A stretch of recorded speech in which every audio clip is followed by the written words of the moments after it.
புரட்சித் தலைவி ஜெயலலிதாவின் பிறந்தநாளை முன்னிட்டு கோவை மாவட்டம் குனியமுத்தூரில் 10 மற்றும் 12ஆம் வகுப்பு மாணவர்களுக்கு இலவச வினாவிடை வங்கி புத்தகத்தை அதிமுக தலைமை நிலைய செயலாளரும் முன்னாள் அமைச்சருமான எஸ்.பி. வேலுமணி வழங்கினார்.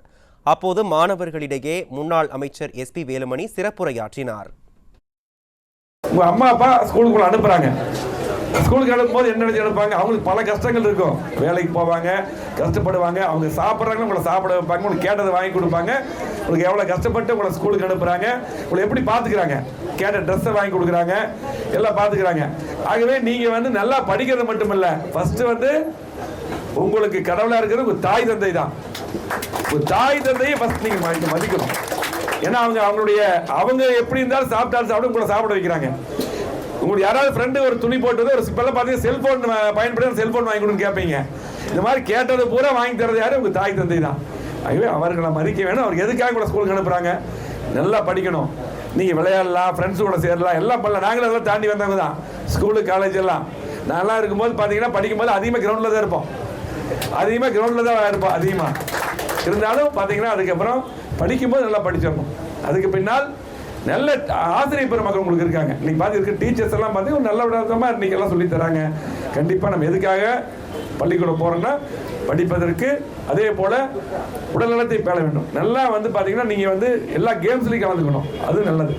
இன்னைக்கு புரட்சித் தலைவி அம்மா அவர்களுடைய பிறந்தநாள் கொண்டாடுறோம். இன்னைக்கு அதிகமான திட்டங்கள் அம்மா அவர்கள் அந்த வழியில் இன்னைக்கு எடப்பாடியார் அவர்கள் இப்போ அந்த சகோதரி மனிதா பேச சொன்னாங்க, இவ்வளவு திட்டத்தை நான் கொண்டு வந்து சொன்னாங்க. இங்க இருக்கக்கூடிய கோயம்புத்தூர் இருக்கக்கூடிய பாலங்கள், இந்த சாலை முதல் கொண்டு எல்லாமே பண்ணியிருக்கிறோம்.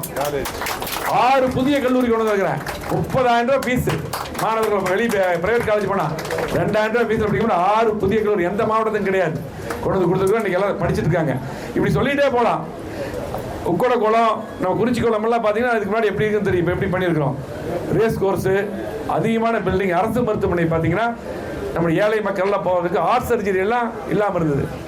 சிறுநீர் மாற்று அறுவை சிகிச்சை இல்லாமல் இருந்தது. இதெல்லாம் நம்ம கொண்டு வந்து இன்னைக்கு எளிய முறையில் விலை இல்லாமல் செலவில்லாமல் மருத்துவத்துக்கு நம்ம கொண்டு வந்தோம். கிட்டத்தட்ட அங்கே மட்டும் பார்த்தீங்கன்னா 25 கோடி கேன்சர் ட்ரீட்மெண்ட் மிஷின் வாங்கி கொடுத்தேன். இப்படி சொல்லிட்டே போகலாம். நிறைய பண்ணியிருக்கிறோம். இதெல்லாம் எனக்கு ஒரு வாய்ப்பு கிடைச்சது. உங்களை மாதிரி இருந்ததுதான் நான் இந்த மாதிரி வாய்ப்பு இருந்தது. வாய்ப்பு இருக்கும்போது பயன்படுத்துறோம். இந்த பதவி கிடைக்கும் போது நம்மளும் பார்த்தீங்கன்னா போலீஸ் இருப்பாங்க, முன்னாடி பின்னாடி போலீஸ் பந்தோபஸ்து இருக்கும். அப்படி ரெட் லைட் காரில் போயிட்டு நம்ம பாட்டுக்கு போயிட்டு இருக்கலாம். 5 வருஷம் ஓட்டிடலாம். இப்போ அப்படிதான் போயிட்டு இருக்குது. இந்த 5 வருஷமா கோயம்புத்தூருக்கு ஒன்றுமே பண்ணல, 4 வருஷமா ஒன்றுமே பண்ணல. நம்ம அப்படி இல்லை. எதுக்காக நம்ம வந்தோம்? எதுக்காக இந்த வாய்ப்பு கொடுத்தாங்க? கடவுள் அருள். இன்னைக்கு பார்த்தீங்கன்னா அம்மா அவர்களும் இன்னைக்கு தெய்வமா அம்மா இருக்கோம். எடப்பாடி முதலமைச்சர் வரும்போது எல்லாம் பெரிய வாய்ப்பு கிடைச்சிது. கேட்டது போல அவர் கொடுத்தார். ஆகவே நமக்கு மாவட்டத்துக்கு எவ்வளவு திட்டங்கள் வேணுமோ கொண்டு வரும். அது மட்டும் இல்லை, நாம பார்த்தீங்கன்னா வினா வங்கி புத்தகம் மட்டும் இல்லை, அம்மா ஐஏஎஸ் அகாடமி நம்ம நடத்துகிறோம். அதே போல் டிஎன்பிசி கோச்சிங் சென்டர் நீங்கள் பார்த்தீங்கன்னா அதெல்லாம் படித்து நிறைய பேர் கிட்டத்தட்ட எனக்கு தெரிஞ்சு 50க்கு மேற்பட்டவர் இன்னைக்கு அரசு வேலைக்கு போயிருக்காங்க. இதெல்லாம் நம்ம இலவசமாக பண்ணிட்டு இருக்கோம். ஆகவே நீங்கள் எல்லாம் பயன்பட வேண்டும். அது மட்டும் நிறைய பேருக்கு பார்த்தீங்கன்னா நிறைய கல்வி உதவித்தொகை, நிறைய பேருக்கு ஃபீஸ் கட்டி எல்லாம் நிறைய படிக்க வச்சோம்.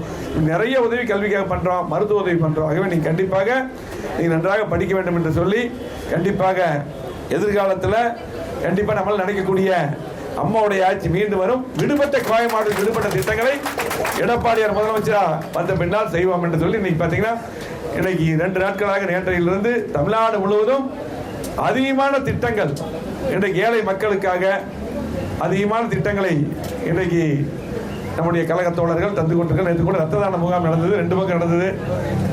சூடாவரம் கரும்பு கடை 2 பக்கம் நடந்தது. நிறைய பேர் கலந்துட்டாங்க. அவர்களுக்கும் வாழ்த்துக்கள்.